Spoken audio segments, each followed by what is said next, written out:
नमस्कार, मैं सुनील कुमार हिमाचली और आप देख रहे हैं एएनबी न्यूज।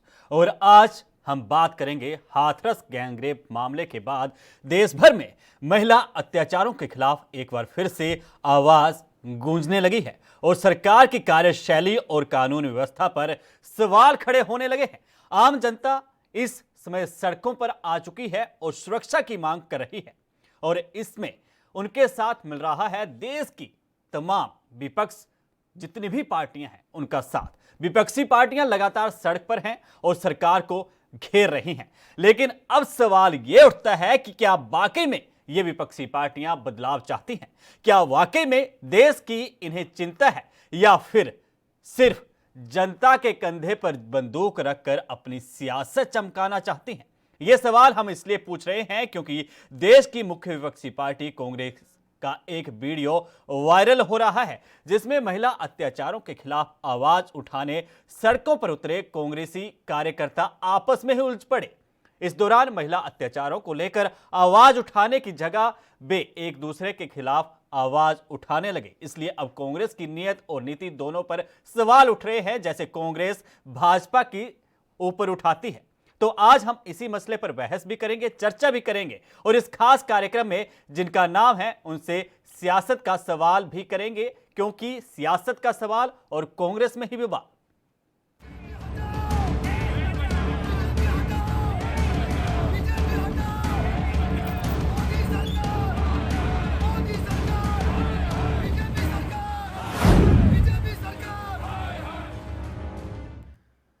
जी हां, बिल्कुल, सियासत का सवाल, कांग्रेस में ही बवाल। उत्तर प्रदेश के हाथरस मामले में पीड़िता को इंसाफ दिलवाने के लिए देश भर में आंदोलन चलाए जा रहे हैं, जैसे कभी निर्भया के वक्त हुआ था। कांग्रेस समेत तमाम राजनीतिक दल सरकार से दोषियों की सजा देने और प्रशासन की लापरवाहियों पर कड़ी कार्रवाई की मांग कर रहे हैं। इसी बीच महाराष्ट्र स्थित कोंकण में जो बसनई इलाके का एक वीडियो सामने आया है जिसमें हाथरस मामले में विरोध प्रदर्शन कर रहे कांग्रेसियों के गुट आपस में ही फिर पड़े और कांग्रेस की फूट यहां पर जग जाहिर होगी। सोशल मीडिया पर पालघर के बसई में कांग्रेसी कार्यकर्ता की हाथापाई का वीडियो तेजी से सोशल मीडिया पर वायरल हो रहा है। बसई की तहसील कार्यालय के बाहर का यह नजारा है, जहां पर पहले तो इंसाफ की मांग की जा रही है, जहां यूपी के हाथरस में देश की बेटी के साथ हुई निर्मम घटना को लेकर कांग्रेसी नेता और कार्यकर्ता आंदोलन कर रहे थे, आंदोलन करते हुए आवाज उठा रहे थे। इसी बीच मीडिया के बयान देने के समय दोनों गुटों के बीच जमकर हाथापाई हुई और जो जानकारी निकलकर सामने आई है और जिस तरीके से वो वीडियो सामने आया है और ये तस्वीरें हैं, देखिए किस तरीके से जब मीडिया को जवाब देने की बात सामने आई तो कांग्रेसी कार्यकर्ताओं ने किस तरीके से जो है इंसाफ की मांग की। अब इस घटना के बाद इन तस्वीरों को देखिए, कैसे एक दूसरे के गिरेबान पर हाथ डाले जा रहे हैं और एक दूसरे को समझाने की कोशिश भी की जा रही है।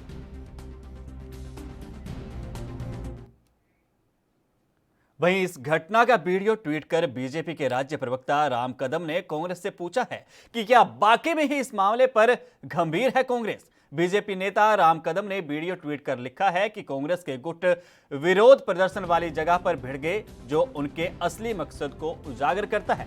बलात्कार की घटना निंदनीय है, लेकिन बसई के कांग्रेसी कार्यकर्ता इनकी आंतरिक झगड़ों पर एक गंभीर सवाल उठता है, क्या ये वास्तव में हाथरस में पीड़ितों के लिए बुरा महसूस करते हैं या फिर सिर्फ प्रचार में ही व्यस्त हैं? इसमें राहुल गांधी को भी हैशटैग किया गया है। तो ये एक तरीका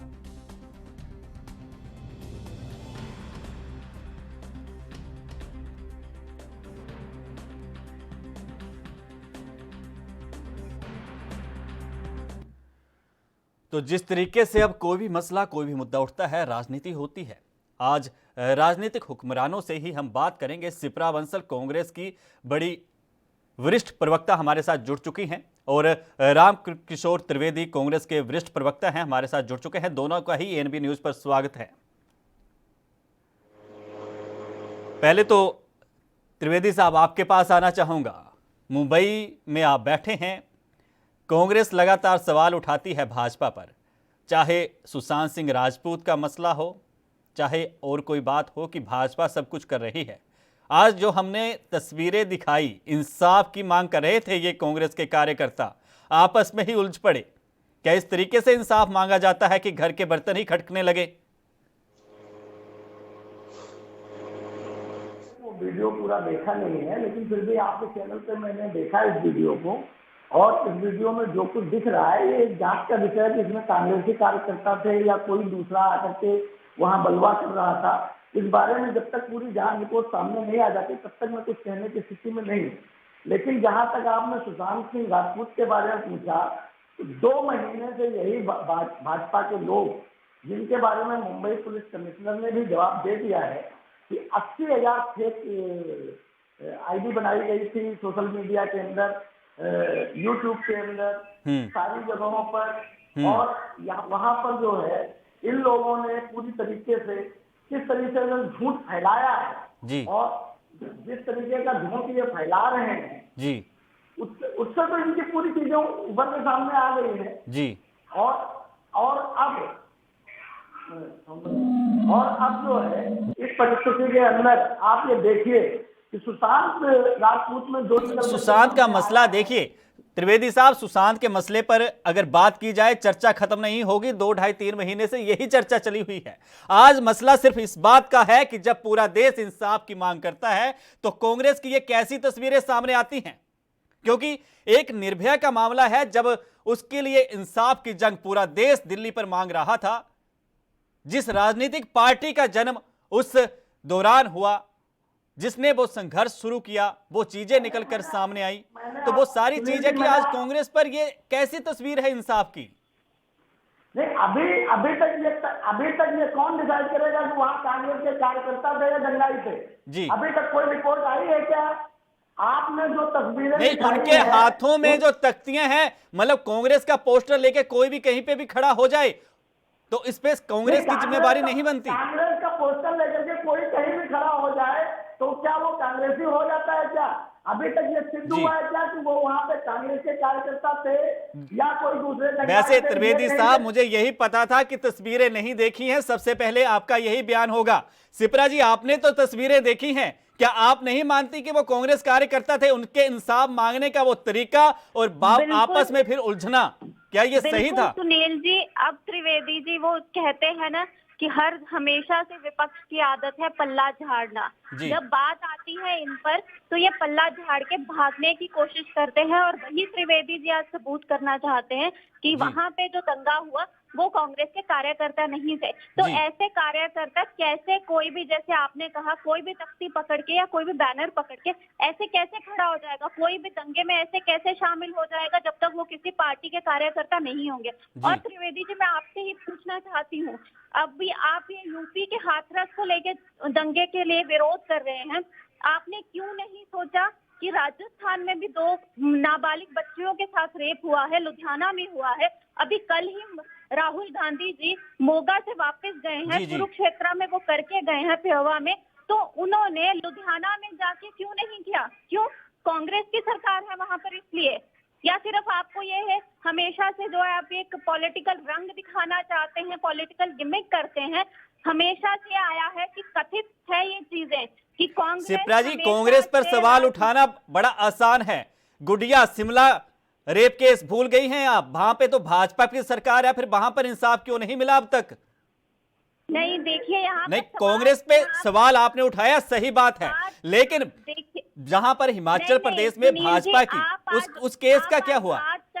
आप हाथरस की बात कर रहे हैं जी। ऐसे तो हम कहते हैं कि हाँ गुड़िया पे, ये नहीं मैं कह रही कि जी जो एक महिला पर अन्याय होता है उसको इंसाफ नहीं मिलना चाहिए। कोई भी सरकार हो, चाहे वो कोई भी हमारा राज्य, हमारा देश किसी भी सत्ता में हो, उनको इंसाफ मिलना आवश्यक है। पर आज हम इसको एक राजनीतिक ढंग क्यों दे रहे हैं? अगर हाथरस में वो कांड हुआ है तो उसकी एक सीबीआई इंक्वायरी के लिए मांग करी गई, तो उस चीज के लिए राहुल गांधी जी और प्रियंका गांधी जी या उस परिवार वालों ने पल्ला क्यों झाड़ा? सीबीआई इंक्वायरी क्यों नहीं उन्होंने एग्री करी कि हम सीबीआई इंक्वायरी चाहते हैं? आप इस चीजों को देखिए। आज जो खुलासा हुआ है कि ये पीएफआई से सारा रिलेटेड है, इनको फंडिंग हो रही है, वो अलग से CFI के बच्चे हैं जो 4 जी। जो पकड़े गए हैं, उनके 12 पास दिन की मोबाइल है, हिरासत में। लैपटॉप है। कैसे कैसे आप बोल सकते हैं कि इनका जी ये पॉलिटिकल कॉन्स्पिरेसी नहीं थी? पूरा पूरा इसको नहीं, इंटरनेशनल कांग्रेस पर तो सिप्रा जी आपने सवाल उठा दिया। कहिए त्रिवेदी साहब, कहिए, फिर मैं भाजपा से लेता हूं सवाल। देखिए, जो उन्होंने सवाल उठाया है, पहली चीज ये है कि हाथरस में जो घटना हुई है जी। उसकी तुलना राजस्थान से नहीं की जा सकती है। राजस्थान में चोरी छिपे 100 को 2:30 बजे रात में पेट्रोल से नहीं जलाया गया था। राजस्थान में किसी विपक्षी, अब एक मिनट सुन लीजिए, एक मिनट सुन लीजिए, सुन लीजिए। मतलब हाथरस में रेप हुआ है, राजस्थान में रेप नहीं हुए हैं। आप इन दोनों को कनेक्ट नहीं कर सकते। नहीं भाई सिप्रा जी, मैं पूछूंगा इनसे कि किसी के चरित्र पर सवाल उठाना, किसी की चरित्रहीनता करना और ये रेप केस जैसा बात आना, तो ये एक जैसा नहीं है। रेप तो रेप ही होता है, गुनाह तो गुनाह ही होता है। NCRB की रिपोर्ट आ चुकी है जी, राजस्थान जी। सबसे टॉप पे है। चलिए सिप्रा जी, सुन लेते हैं इनकी सफाई सुन लेते हैं। कहिए त्रिवेदी जी। सफाई की बात नहीं है। देखिए, तो नहीं, सफाई नहीं है। आपने कहा था कि राजस्थान में जो रेप की घटनाएं आई, आपने कहा वो रेप नहीं है और उसकी तुलना नहीं की जा सकती। क्या रेप नहीं है, इसकी तुलना नहीं है? मैं आपको ये बताना चाहता हूँ के बारे में क्या कहेंगे त्रिवेदी जी? मैडम, जरा आप धैर्यपूर्वक सुनिए पूरी बात को, फिर जी। मुझे बोलने देंगे तो। जी। रेप 2012 में निर्भया कांड का भी हुआ, निर्भया का हुआ था। जी। उस समय कांग्रेस की गवर्नमेंट थी। कांग्रेस ने पल्ला नहीं डाला, किसी को वहां जाने से रोका नहीं। निर्भया को विशेष विमान से सिंगापुर इलाज के लिए भेजा। जी। उसके भाई को नौकरी दी और निर्भया का फंड बनाया। पूरे देश ने इस चीज को देखा है। हाथरस में जो हुआ, आज के प्राइम मिनिस्टर मोदी जी के पास एक भी शब्द नहीं है।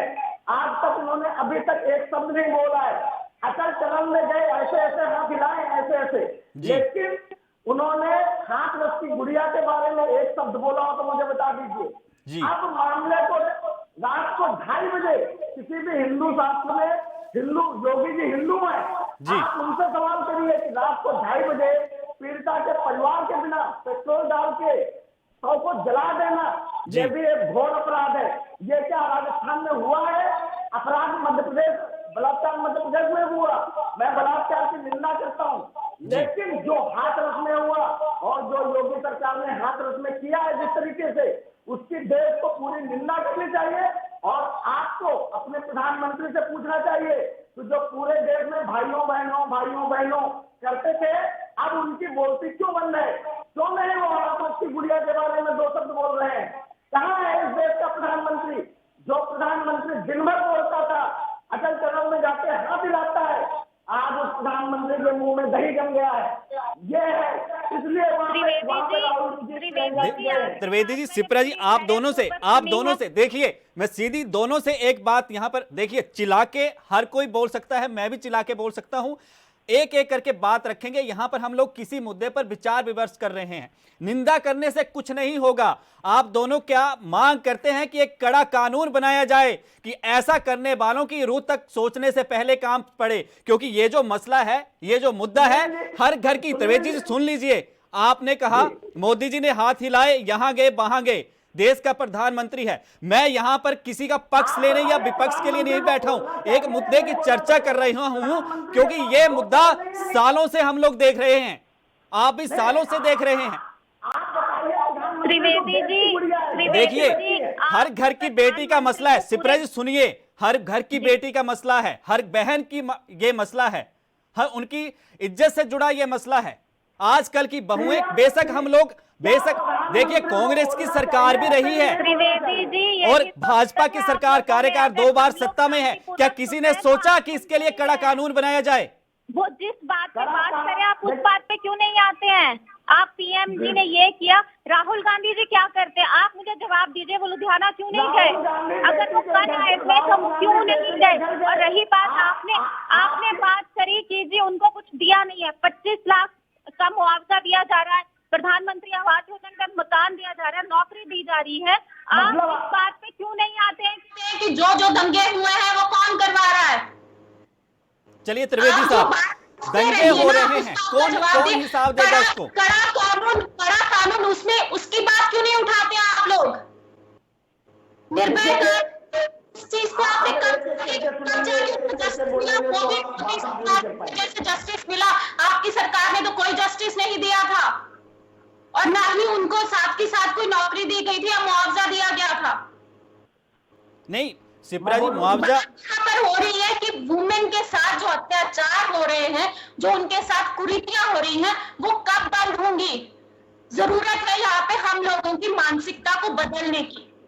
तो ये मानसिक रोगी जो हवस के दरिंदे भूखे हुए भेड़िए हैं, इनकी मानसिकता कैसी बदले जाए? राजनीति, सत्ता परिवर्तन होता रहता है। कांग्रेस भी सत्ता में रही है वर्तमान में, पिछले कुछ सालों से दूसरी बार सरकार बनी है बीजेपी की। क्या बीजेपी नहीं कोशिश करती कि पार्लियामेंट में एक मैं सुनील जी आपकी बात से पूरी सहमत करती हूँ कि जब एक महिला की सम्मान की बात आती है तो हर राजनीतिक पार्टी आगे उठ के आती है, पर प्रॉब्लम यह है कि हम उनसे एक राजनीतिक ढंग इस तरह से दे देते हैं कि हम असली मुद्दे से भटक जाते हैं। यहाँ पर बात होनी चाहिए कानून बनाने की, ताकि हम देखें तो अगर तालिबानी देशों में ऐसे कानून है कि रूह खा जाती है। नहीं तो फिर शिप्रा जी, केंद्र में सरकार किसकी है?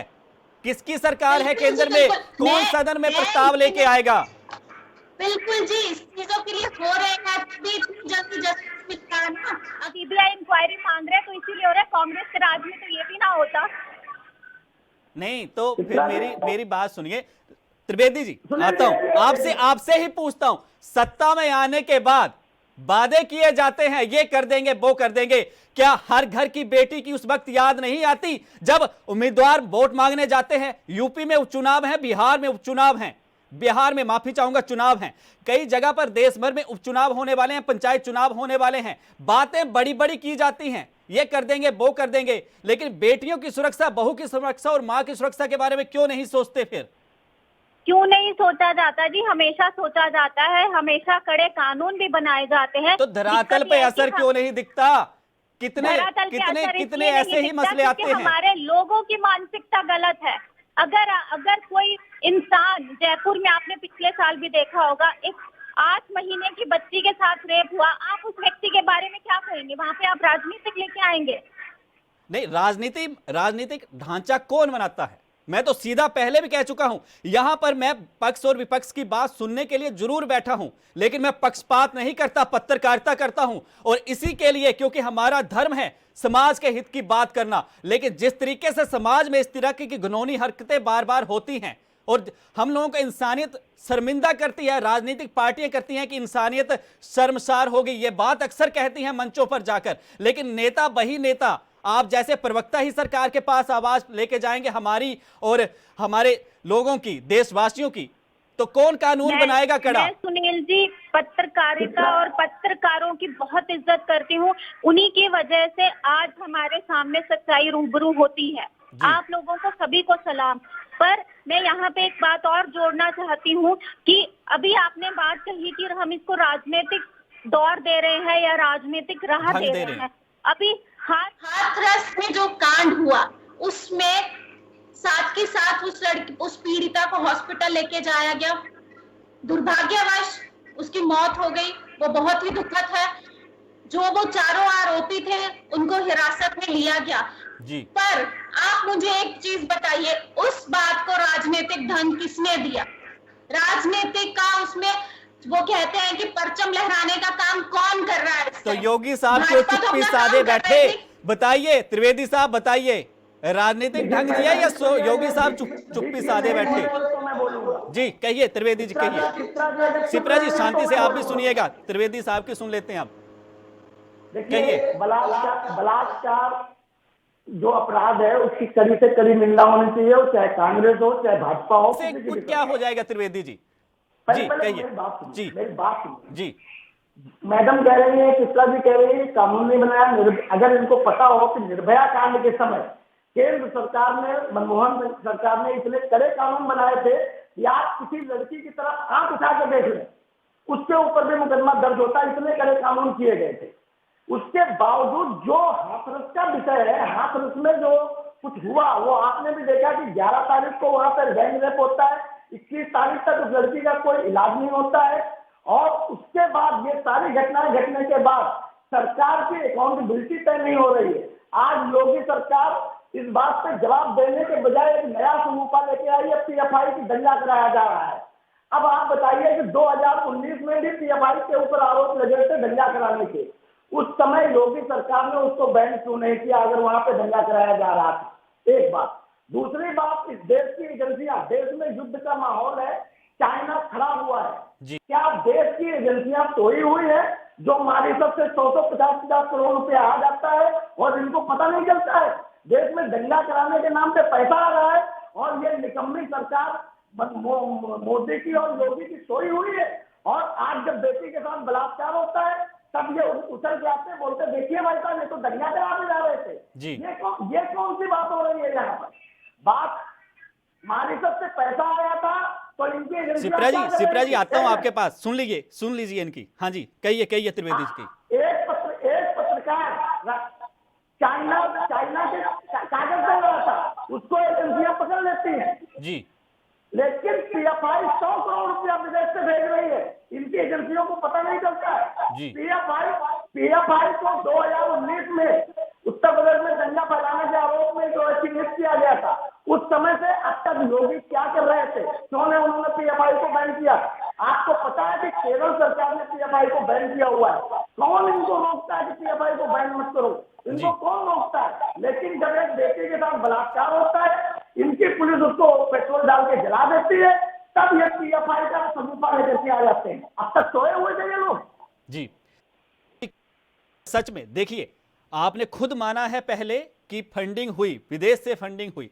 पिछले 8-9 महीनों से कोरोना काल चला हुआ है, कहां पे कितना पैसा आ रहा है, कितना जा रहा है, क्या या ईडी या बाकी जितनी जांच एजेंसियां के उन्हें पता ही नहीं चला?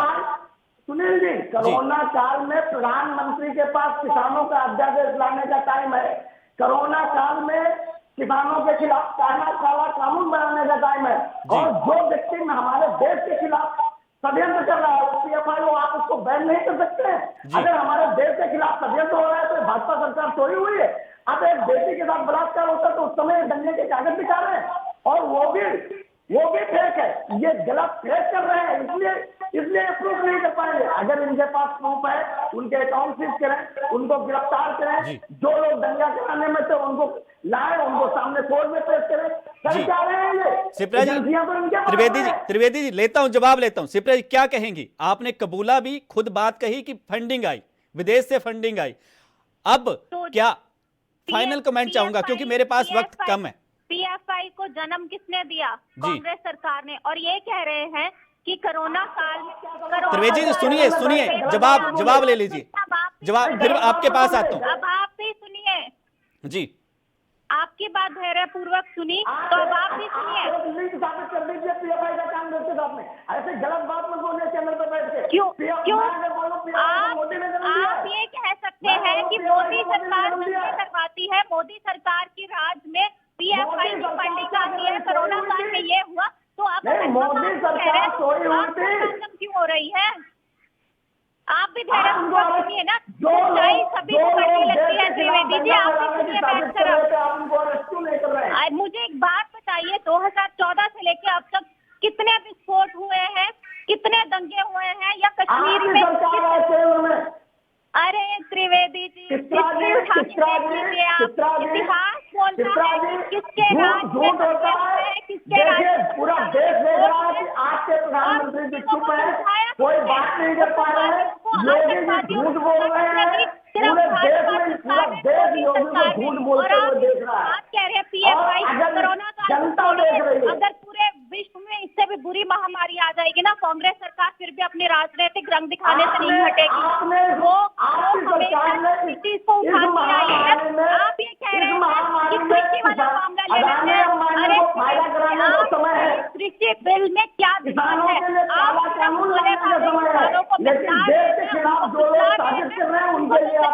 के बारे में आप बिल्कुल भी उन्हें बताना नहीं चाहते हैं। अगर आप में इतना ही है तो आप सारी चीजें, आप सीए आया तो आप लोगों ने ही, आपकी कांग्रेस सरकार ने ही देखिए पिछले काफी देर से, देखिए दोनों की बात मैं पिछले काफी देर से सुन रहा हूं। मसला एक दूसरे के ऊपर वाद विवाद या प्रत्यारोप लगाने से हल नहीं होगा, यह आपको भी पता है। मसला इस बात का है कि इंसाफ कैसे मिलेगा और इंसाफ की ये मांग क्यों उठती है। क्या इसके लिए जड़ से ही इसके लिए कड़ा कानून ना बनाया जाए कि ऐसे धरने प्रदर्शन, ऐसे आरोप प्रत्यारोप, ऐसे वक्त की बर्बादी फिर से ना हो। क्या इसके लिए कड़े कानून की मांग नहीं करते? फिर आज फिलहाल इस मसले पर चर्चा फिर से करेंगे। आज के इस कार्यक्रम में शामिल होने के लिए शिप्रा जी आपका भी धन्यवाद, रामकिशोर त्रिवेदी जी आपका भी धन्यवाद, क्योंकि मसला हर घर, हर बेटी, हर बहन और मां से जुड़ा हुआ है, जिनको आज भी शाम ढले शायद चिंता होती है कि कौन इंसान, कौन वो निगाहें उनको किस नजरिए से देखती हैं। लेकिन राजनीतिक पार्टियां अंग्रेजों के शासन की याद तो दिलाती हैं कि डिवाइड एंड रूल की वो पॉलिसी खेलते थे, लेकिन आजकल मुझे लगता है कि वर्तमान की राजनीति कंफ्यूज एंड रूल की पॉलिसी चलती है, और यही पॉलिसी किस तरीके से क्या रंग दिखाती है ये सिर्फ बयानबाजी में नजर आती है। फिलहाल धरातल पर इंतजार है कि चाहे भाजपा सरकार हो या कांग्रेस सरकार या कोई भविष्य में किसी और पार्टी की सरकार केंद्र में बने, लेकिन उम्मीद इसी बात की है कि शायद जल्द ऐसा कानून बने कि ऐसी वारदात को अंजाम देने से पहले ऐसे हवस के जो भूखे हैं, वो दरिंदे हैं, उनकी रूह तक उसका अंजाम, उस कैद की, उस सजा की सोच से पहले कांप जाए। फिलहाल आज के कार्यक्रम में इतना ही। मुझे यानी सुनील कुमार हिमाचली को दीजिए इजाजत। धन्यवाद।